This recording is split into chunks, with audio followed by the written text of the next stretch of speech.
have two types of units that we make available through our trust. The first we call Series P, known as preferred, and the second type is known as Series A, common. The preferred units sit in priority sequence to the common units. This means that they get their returns first and they get their capital back before the common units do. Our Series P preferred units have a different risk profile than the common units. The preferred units sit in priority, which means that they get their return and their capital first before the common units. This is important to note because there is a different rate mechanism that governs each series unit.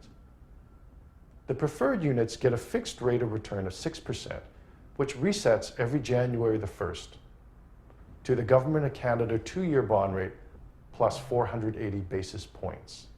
So the first rate resetting will occur on January 1st, 2017. We have created the Series P units because investors have come to us many times and have requested a lower risk, lower yielding type of instrument. The common units do not have a fixed rate of return. Instead, they share in the net income of the fund. Preferred units last year had a 7.7% annualized return, including reinvestment. This year, we're on track for very similar returns. The common units also have a profit participating function. This means that after the 8% annualized hurdle rate is delivered, including reinvestments, any excess net income is going to be split between investors and management, 70% to investors, 30% to management. This helps ensure that although commons sit behind preferred in terms of risk profile, that there is some incentive to take on the slightly more risk position.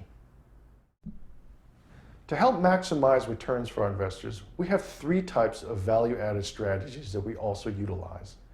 The first is bridge lending. Bridge lending allows us to go into very short-term deals and exit just as quickly. A typical bridge loan might be 6 months. This allows us to keep utilizing the capital over and over again to increase our turnover ratio. The higher the turnover ratio, the more we can collect lender fees. All of those lender fees get pooled, of course, into the trust. This allows us to generate a greater return. Bridge loans also give us a defined exit strategy, as clients often have another property that they're going to sell and pay us out with. The short-term nature of bridge loans helps us stay nimble with the marketplace.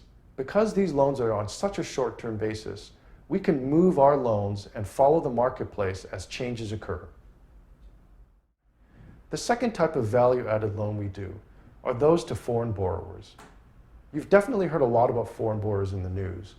When we lend to foreign borrowers, we typically charge a higher rate and fee and do a lower loan-to-value. This is good for our investors because we can reduce our risk profile and increase return at the same time. Typically, these types of borrowers are very cash-rich, but don't have a great credit history in Canada.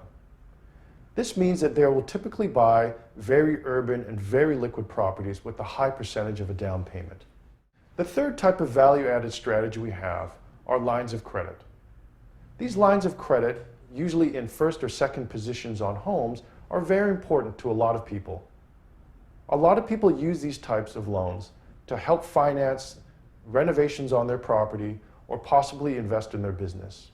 It's extremely hard to get a business loan through institutional channels, and many institutions also don't provide loans for renovations. So we feel that these serve a very important need in the marketplace.